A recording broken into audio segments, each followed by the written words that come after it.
E aí, gente, Hackman aqui, mais um vídeo aqui sobre agora robótica cognitiva, que é um assunto que a gente já fez 20 vídeos sobre, só que no estilo palestra, aula, e aqui eu vou falar de uma forma mais simples, por menos tempo. Então esse é o objetivo desse tipo de vídeo, só falando sem muita coisa. Então, o que é robótica cognitiva, ou também chamado de robótica epigenética?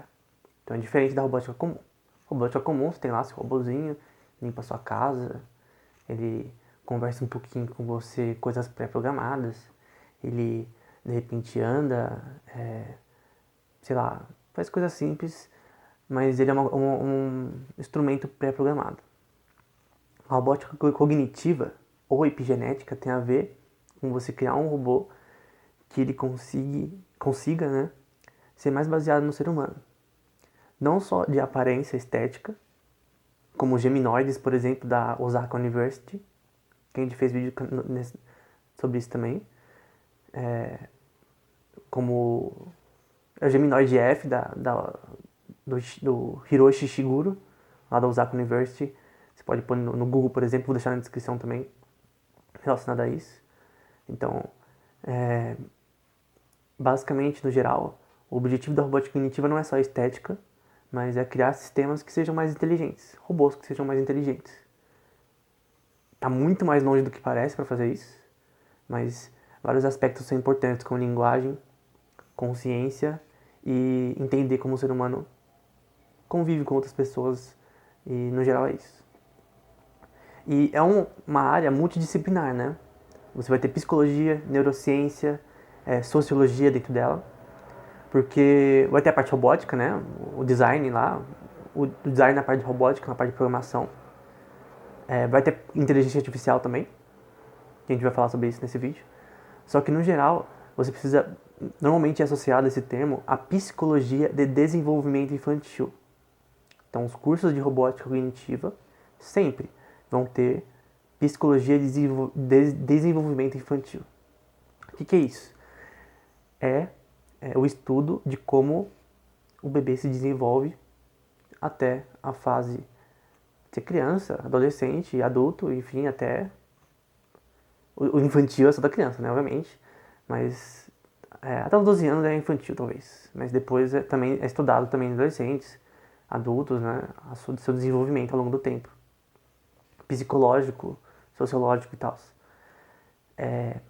Mas no infantil, você tem, resumindo, né, você tem essa questão de que desde do útero, né, a criança ela vai ouvindo as coisas que a mãe e o pai falam, né, a partir de uma fase da gestação. Essa língua que ele vai ouvindo vai ficar embutida nele, várias associações a palavras e a estrutura gramatical da língua vão estar nele, né? E tem essa questão de se a linguagem é inata ou ela é só produto do ambiente, né? Tipo, se a linguagem ela é algo inato no ser humano, né? Que já vem de fábrica, ou se a linguagem ela é uma coisa que é só aprendida pelo ambiente, né? Mas hoje em dia é normalmente gerado os dois, né? Então a linguagem que a criança aprende ela é tanto parte da sua questão inata, genética, de aprendizado, mas quanto do ambiente, né? Os dois são importantes no desenvolvimento da criança. E por que isso é importante para a robótica, né? Tipo, como assim? Para que isso serve? Na verdade, como que você faz um robô que fala? Não tem robô cognitivo se ele não fala. Ele tem que falar, ele tem que. O ser humano fala. Então, é uma propriedade importante do ser humano. O ser humano ele fala toda hora. Eu tô falando, você tá ouvindo. Só que o robô, ele não consegue. A Alexa, por exemplo, ela não fala. Ela é pré-programada. Ela usa inteligência artificial só da questão de entender o que você fala, a linguagem que está falando, né? Ondas de voz. Usar isso, que é NLU, né? Natural Language Understanding. Entender linguagem, entre aspas. E é isso. Ela associa isso no banco de dados delas e é isso. Mas ela não fala, ela não cria linguagem. Ela não tem consciência, né? Esse é um problema mais difícil ainda. Mas a robótica cognitiva, ela quer criar robôs cada vez mais parecidos com o ser humano na parte cognitiva. Não é que tem que criar um cérebro, não. Robôs que conseguem detectar emoções, que conseguem reproduzir emoções, que conseguem simular emoções, que conseguem falar, que conseguem ter uma conversa com uma pessoa, cumprimentar pessoas, como a gente viu na série de vídeos. Então, no geral, robótica cognitiva, ela tem por fim criar robôs mais inteligentes, baseados no quê? No ser humano. Normalmente na criança. Tem um robô chamado, por exemplo, iCube, que é um robô bem famoso, que ele é como se fosse uma criança de 2, 3 anos, e é nessa questão, né? Tentar simular o que a gente sabe de psicologia de desenvolvimento infantil, na parte de linguagem, de emoções e tal, porque a criança ela vai aprendendo ao longo do tempo. Ela aprende de uma forma gradual e você pode ver alguns padrões, né, nessa questão de aprendizado, né? Quando a criança começa a andar, ter um vocabulário grande. Só que o legal é que atualmente tem um robô que consegue falar melhor do que uma criança de 5 anos. Por exemplo, chega para Alexa e fala: o que é maior, o Monte Everest ou minha caixa de sapato? Ela não vai te responder, porque ela não entende. Tem uma coisa chamada teoria da integração da informação, do Giulio Tononi, que a gente já fez no canal também vídeo. Uns 30 vídeos. E ela diz, segundo o próprio Giulio Tononi nas suas palestras, que a consciência de uma pessoa é definida por uma letra grega chamada phi. Então tem como se calcular o nível de consciência de um ser. Então, de um rato, de um cachorro, de repente, você consegue calcular o nível de consciência de um gato, por exemplo. De repente, baseado na sua estrutura neural, né, não no número de neurônios, né, mas na sua capacidade de integrar a informação, você falar, pô, esse gato tem consciência. E os animais têm consciência, sim, eles são seres vivos, têm consciência. Só que o phi do robô é zero. Obviamente, nosso phi é maior do que o de um gato. A gente é um ser racional. Mas o phi de um robô é zero. Nada. Alexa não tem consciência.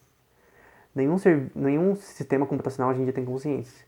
Essa é uma parte importante da robótica cognitiva, que ela tenta criar um robô consciente. Está longe disso, mas por isso que neurociência é importante. Entender como a mente funciona. Quais são as partes necessárias da mente para a linguagem. Como, por exemplo, a área de Broca, ou a área de Winokur, que a gente vê que são áreas que, quando afetadas no cérebro, tem problemas como a afasia, problemas na linguagem, né? Problemas em... tem vários tipos de afasia, acho que é afasia em português, e pode ser problemas de falar, de entender linguagem. Então, quando você vê o que quebra, quando você machuca no cérebro, você fala, pô, essa área deve ter associação com isso. Então, teve esse médico aí, 2 médicos, né, separados, um que é o Wernicke e outro que é a área de Broca, né, que cortaram essas partes do paciente. Eles viram que quando essas áreas eram afetadas, afetava coisas relacionadas à linguagem, né. Então, a robótica cognitiva é relacionada à linguagem, como a linguagem é feita no ser humano, como você reproduzir isso, é tudo isso. Você primeiro entende como funciona no ser humano, superficialmente, depois você tenta replicar no robô. Só que atualmente o negócio tá brabo, tá difícil.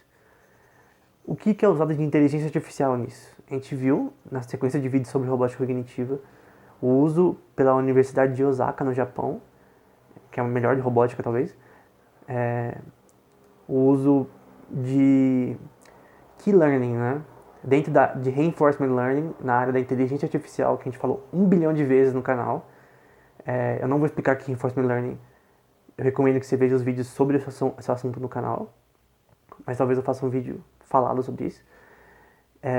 Então, dentro dessa área, tem essa área chamada Key Learning, que basicamente é uma forma bem legal e popular de você treinar um sistema, nesse caso, da robótica, né, a aprender a resolver um problema como, por exemplo, reconhecer emoções de pessoas. Então, Então vai ter uma câmera, o robô, né, e baseada nos frames ao longo do tempo, você vê a diferença relacionada a, por exemplo, a diferença relacionada ao gestual da pessoa e tentar imitar isso. Então, nesse paper, que eu vou deixar na descrição, vou tentar deixar na descrição, né, que eu tenho que achar de novo, mas nesse paper eles vão fazer essa questão do robô ele conseguir imitar uma pessoa, né? Que é o Geminoid, né? F, na Universidade de Osaka, né? Dele imitar uma pessoa, através de Key Learning, né? Então ele vê o vídeo da pessoa se mexendo através da câmera e tenta imitar isso. Então, nesse caso é o uso de inteligência artificial em robótica cognitiva, né? Tem também outra coisa que a gente falou também nos vídeos sobre robótica cognitiva, que é modelos, arquiteturas cognitivas. Então tem inteligência artificial, deixa de um lado numa caixinha, e outra caixinha a gente tem arquiteturas cognitivas. A inteligência artificial, eu vou já terminar o vídeo. A inteligência artificial, ela é inspirada no cérebro, no aprendizado. Inspirado, guarde o que eu tô falando, inspirado. Não é a mesma coisa. A gente não sabe como funciona o aprendizado no cérebro na parte neurocientífica. Com detalhes específicos, a gente não sabe como o aprendizado acontece na prática. Mas na inteligência artificial, meio que a gente tem algo inspirado nisso. É as redes neurais, né? Que a gente vai falar em outro vídeo. E essa questão de aprendizado, ele ao longo do tempo, né? Você tem que ter um banco de dados. E você treina esses dados, baseado nesse banco de dados, né? Nesse caso de vídeos, de fotos, né? de vídeos da pessoa se mexendo para copiar o gestual dela. Então, isso não é muito difícil, na verdade.